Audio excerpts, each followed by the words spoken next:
எல்லாருக்கும் வணக்கம். நான் Hema Subramanian. Welcome to home cooking Tamil. இன்றைக்கி ஒரு ஸ்பெஷல் ரெசிபி தான் பார்க்க போகிறீங்க. இதில் நிறைய இஞ்சியும் புளி சேர்த்து இதை நம்ம செய்ய போகிறோம். இது பேர் இஞ்சி புளி. ரொம்ப டேஸ்ட்டாக இருக்கும், ரைஸ்க்கெல்லாம் சூப்பராக இருக்கும். ஸோ வாங்க இந்த இஞ்சி புளி ரெசிபி எப்படி செய்கிறதுன்னு பார்க்கலாம்.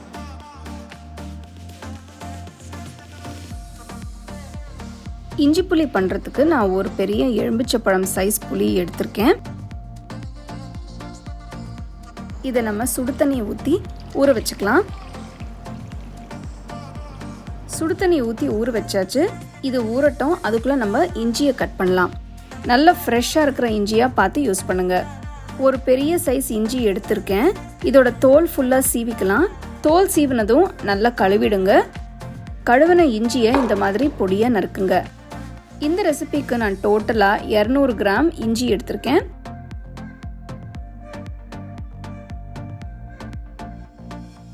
நான் ஒரு 200 கிராம் அளவு இஞ்சியை பொடியாக நறுக்கி வச்சுருக்கேன்.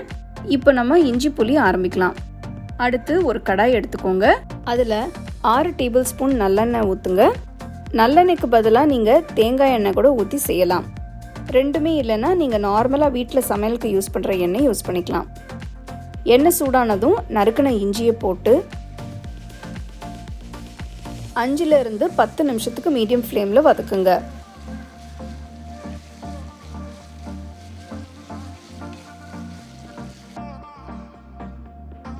அடுத்து சின்ன வெங்காயம், நறுக்கின பச்சை மிளகாய் போடுங்க.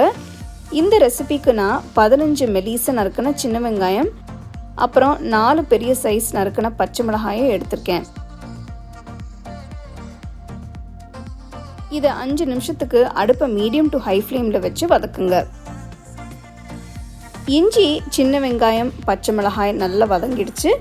இப்போது இதில் 1/2 டீஸ்பூன் மஞ்சள் தூள், 1 டீஸ்பூன் உப்பு, 3 முழு டீஸ்பூன் மிளகாய்த்தூள் போடுங்க. இப்போது மசாலாவை 2 நிமிஷத்துக்கு நல்லா வதக்குங்க.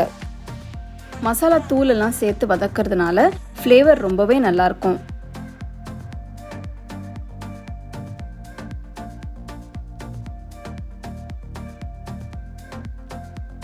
அடுத்து ஊற வச்ச புளியை நல்லா கரைச்சி ஒரு வடிகட்டி வச்சு நேராக கடாயில் வடிகட்டுங்க. பார்த்தீங்கன்னா புளி தண்ணி நல்லா கொதிச்சு திக்காக இருக்குது. இப்போ கொஞ்சம் வெல்லம் சேர்த்துக்கோங்க.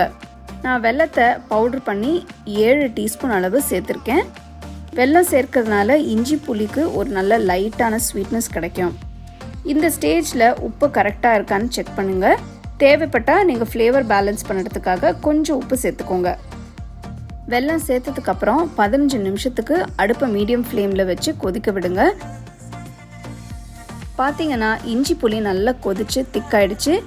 இதை நீங்கள் க்ளீனாக ஏர்டைட் கண்டெய்னரில் ஊற்றி ஃப்ரிட்ஜில் வச்சு 1 மாதம் வரைக்கும் சாப்பிட்லாம். இது பார்த்தீங்கன்னா இனிப்பு, புளிப்பு, காரம்னு இஞ்சியோட ஹெல்த் பெனிஃபிட்ஸோட ரொம்பவே ஃப்ளேவர்ஃபுல்லாக அருமையாக இருக்கும். இதை நீங்கள் சாதம், இட்லி, தோசை, அப்புறம் சப்பாத்திக்கு கூட சாப்பிட்லாம். ரொம்பவே சூப்பராக இருக்கும். இப்போ அடுப்பை ஆஃப் பண்ணிவிட்டு தனியாக எடுத்து வச்சுருங்க. இப்போ இதில் சில பொருட்களை தாளித்து சேர்க்க போகிறேன்.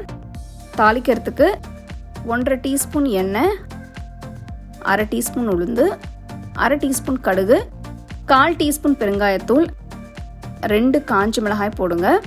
கடுகு பொரிய ஆரம்பித்ததும் அடுப்பை ஆஃப் பண்ணிவிட்டு கொஞ்சம் கருவேப்பிலை சேருங்க. கருவேப்பிலை சேர்க்கறது ஆப்ஷனல் தான். உங்ககிட்ட இருந்தால் யூஸ் பண்ணலாம், இல்லைனா வேண்டாம்.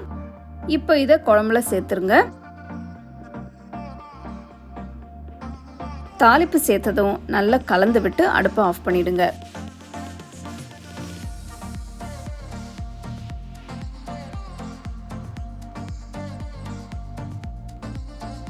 பாருங்க, குழம்பு நல்ல திக்கா ப்ரௌன் கலர்ல பார்க்கவே எவ்வளோ அருமையா இருக்குன்னு.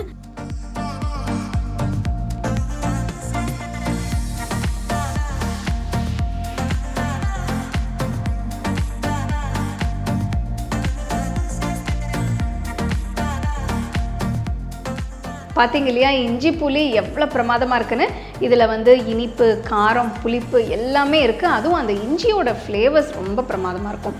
இது நீங்கள் நல்ல சூடான சாதத்தில் பிசைஞ்சு கொஞ்சம் வத்தல் இல்லைன்னா அப்பளம் வச்சு நீங்கள் சர்வ் பண்ணிங்கன்னா ரொம்பவே அருமையாக இருக்கும். கண்டிப்பாக இந்த ரெசிபி நீங்கள் ட்ரை பண்ணி ரசித்து சாப்பிடுங்க.